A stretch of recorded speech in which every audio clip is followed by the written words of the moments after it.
This is the Trauma-Informed Care in Nursing Homes video series, Video 1, What is Trauma? Welcome to our Trauma-Informed Care video series for nursing home staff. Today we'll be talking about what is trauma. To be trauma-informed, you need to realize the widespread impact of trauma and understand potential paths for recovery.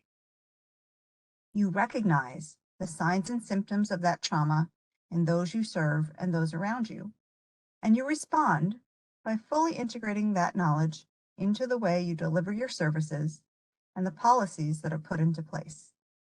And all of this is in an effort to resist re-traumatizing the individuals receiving your services and others around you. These 4 R's, realize, recognize, respond, and resist, were created by the Substance Abuse Mental Health Services Administration, SAMHSA, to help us understand what it means to be trauma-informed. But before thinking about being trauma-informed, we need to understand what trauma is. There are several ways to think about the nature of trauma. Trauma represents something that overwhelms an individual's ability to cope. For many people, the event itself is the trauma. But more recently, people have started to think of the trauma as being the result of the particular event. In order to understand this, we can think of stress in general and how stress by itself isn't necessarily bad. Stress, or distress as it might be called, can be an opportunity for growth and might not overwhelm our ability to cope. It's not to say that stress isn't challenging or difficult, but we can handle it. Examples of this type of stress could be moving to a new town, or starting a new job, or getting married, or completing an educational degree. These events or situations might be difficult, but we can get through them. The type of stress that we're talking about here comes from situations or events that have a traumatizing effect on us. This type of stress overwhelms our ability to cope and can have a lasting effect. In order to help make sense of this, SAMHSA offered us the 3 E's. The 3 E's proposes that for every event, people will have a particular experience related to that event, and that experience will have a particular effect. This suggests that people experience events differently.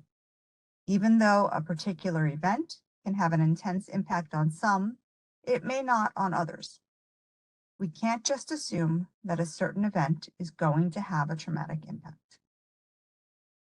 That said, there are many types of events that will most often be experienced as traumatizing.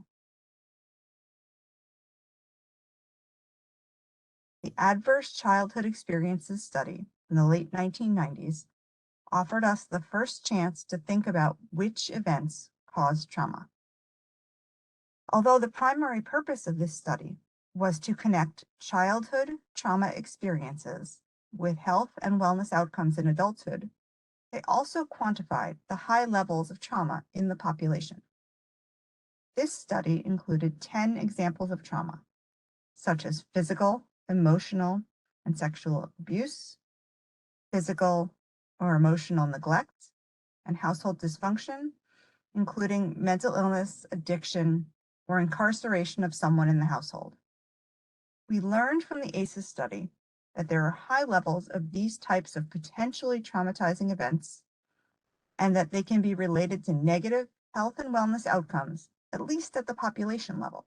But what we have realized in the years since this study is that the list of potentially traumatizing events is much more expansive than this initial list.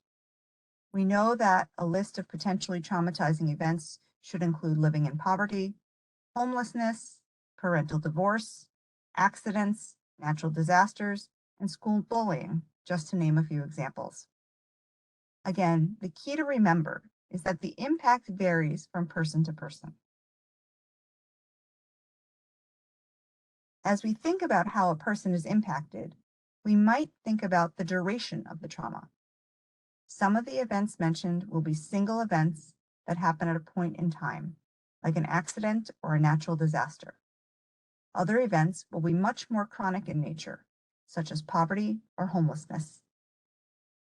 While everyone will experience an event differently, the amount of exposure to a traumatizing event can have an impact. One of the most significant types of traumatic situations is related to structural violence and oppression.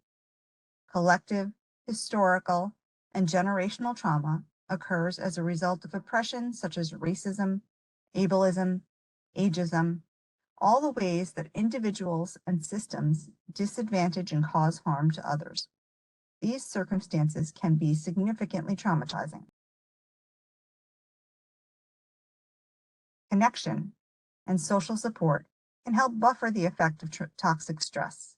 When the interpersonal relationship is the actual cause of the trauma, this can be especially harmful and damaging.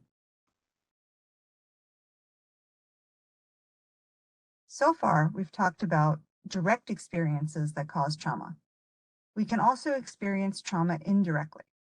For example, in work settings with a high prevalence of trauma survivors, service providers can experience vicarious trauma as a result of an accumulation of trauma exposure over time.